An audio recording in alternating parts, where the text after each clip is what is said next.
Exploring the universe is a daunting task.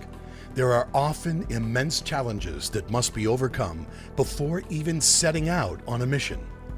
The Ionospheric Connection Explorer, or ICON, has faced multiple barriers that have delayed its journey to study the frontier of space, the dynamic zone high in our atmosphere, where Earth's weather meets space weather. But before we can reap the benefits of its scientific research, ICON must launch successfully. The ICON team's can-do spirit will be repeatedly pushed to its limits while striving for a long-awaited and hard-earned T0. A successful space launch requires flawless execution of a highly complex machine, and Pegasus ICON is no different. During previous attempts, we observed some anomalous readings. We worked through that with NASA and implemented corrective actions. This will ensure a highly successful mission. Perseverance is doing something despite difficulty or delay in achieving success. It's a required virtue when the subject is spaceflight and the focus is a successful mission. Just like any rocket, you have your share of problems that you run into, because this is rocket science after all. Issues arose, but dedication never wavered. The entire ICON team knew this was about more than just rocket science. It was about the payload, science that would benefit all of humanity. As with every NASA program, giving up is never an option. It has taken us months, hours, days to really resolve a lot of these issues with this integrated team. And thankfully, we were able to get through them, and here we are getting ready to launch.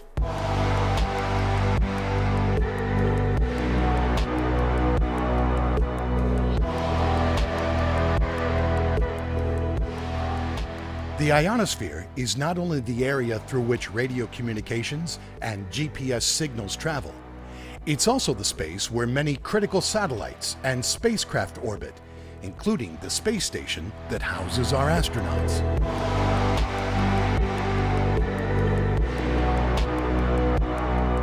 But despite the importance of this region, it is not well known. That's why NASA and the University of California, Berkeley built ICON. The ionosphere itself, where ICON will be doing most of its work, is where the GPS signals travel through, it's where astronauts travel, and so it's very, very key for us to understand this region because it has profound effects on us here on Earth because of what space weather is doing to us, but it also gets profound effects of what our Earth weather is doing to the ionosphere. By studying how the ionosphere reacts to Earth's atmosphere, it will help scientists and meteorologists forecast the conditions in our space environment, reducing its negative effects on our technology. From 360 miles above Earth, at a 27-degree inclination, ICON will sample ionospheric variations in the lower boundaries of space over the course of hours, days, seasons, and decades. Traveling at more than 4 miles per second, or about 30 times faster than a commercial airliner, this satellite will examine how the ionosphere reacts to our planet's weather. The ionosphere is highly variable, more variable than we ever expected. Now we think that the answer to understanding the conditions in the ionosphere and being able to predict those conditions relies on our ability to understand how weather below is forcing space weather above. So ICON's built to capture all the information that we think we need to understand the mechanisms and the process by which our lower atmosphere affects our upper atmosphere. ICON will be sent into orbit by a NORTHROP Grumman Pegasus XL air-launched rocket. The rocket has 3 solid propellant stages and can deploy satellites weighing up to 1,000 pounds into low Earth orbit. We selected the Pegasus XL launch vehicle. It provided an excellent combination of mission performance and flexibility for the mission design for a spacecraft of the mass of ICON. The launch of ICON will be anything but ordinary. It will be carried on the underbelly of Northrop Grumman's L-1011 Stargazer aircraft, a launch pad far above the clouds in the sky. The one unique thing about Pegasus is that it's air-launched. So the L-1011, which is the last flying plane of its kind, it is essentially our launch pad in the air. It's a mobile launch pad that flies up to about 40,000 feet, and that's where we launch the Pegasus from. With the tireless effort by the team to reach mission success, It is time for Icon to prepare for another launch attempt. There are no constraints on the For all Icon. involved, this is familiar territory, yet something feels different this time. Taking a little extra time and extra care with the launch vehicle, but we're about there. Why I'm excited right now is that we're getting so close to launch, and it has taken a huge effort to get there. Vandenberg Air Force Base in California is bustling with activity. The excitement is palpable as Icon literally comes together. Pegasus stages 1, 2, and 3 are assembled. The aft, skirt, and fin installation are now complete. Icon's solar array illumination is tested. And finally, the spacecraft is mated to Pegasus.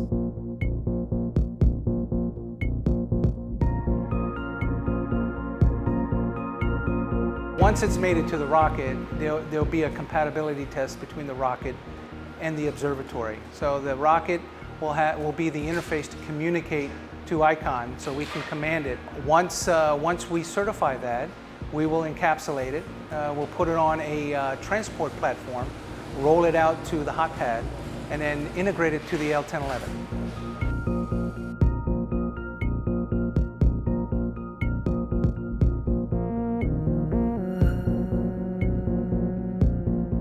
Now that processing and mating are complete, the Icon mission takes off from Vandenberg. Hours later, it arrives at Cape Canaveral Air Force Station skid strip in Florida. Important logistics must be coordinated with the 45th Space Wing prior to launch. Once in Florida, there is a week of processing and testing prior to launch day. Lieutenant Samantha PARR is in charge of making sure Icon launches into a safe environment. So I keep track of the weather, I keep track of our instrumentation, and I keep track of our surveillance. And I provide a recommendation to our launch decision authority, and he or she can make a determination on whether or not we're clear to launch.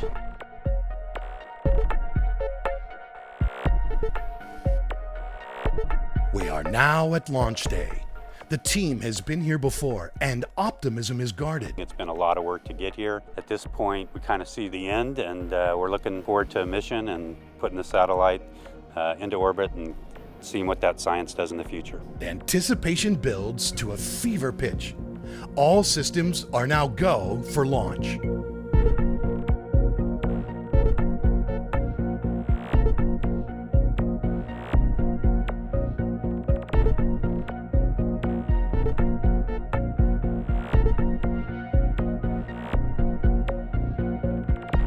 The actual time parameters for a launch of a Pegasus mission is much different than your standard ground-based missile launch.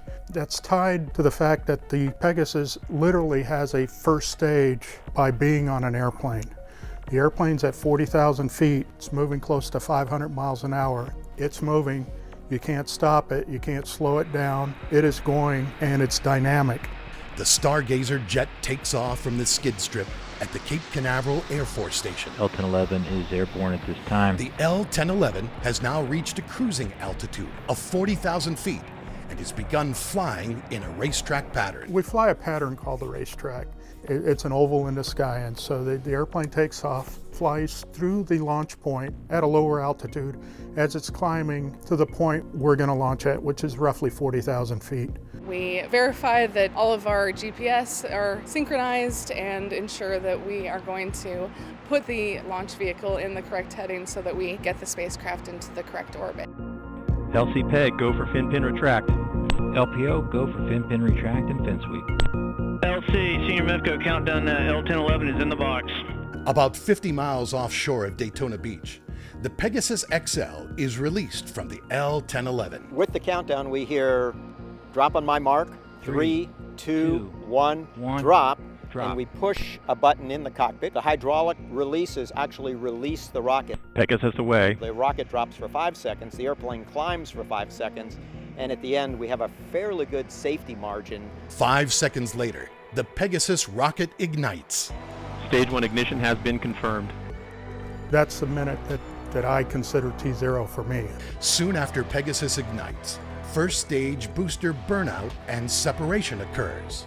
Stage 1 separation confirmed. Stage 2 ignition has been confirmed and attitude is nominal. Followed by fairing separation and second stage separation. Fairing deployment has been confirmed. After third stage separation, the ICON satellite is deployed into its lower Earth orbit. Spacecraft separation from the Pegasus launch vehicle. So thank you, old friend, for doing that, and good luck, ICON. It is a monumental moment for the entire ICON team, who banded together to overcome hurdle after hurdle. Powered by teamwork and unwavering dedication to its mission, ICON has overcome all obstacles in its path on the way to a successful T0. Well, it's been quite a ride. It's been an incredible journey to get to this point and required the sacrifice of a very large team. We couldn't be more excited and honored to have launched the ICON spacecraft in orbit. Great job for the team. Congratulations, ICON.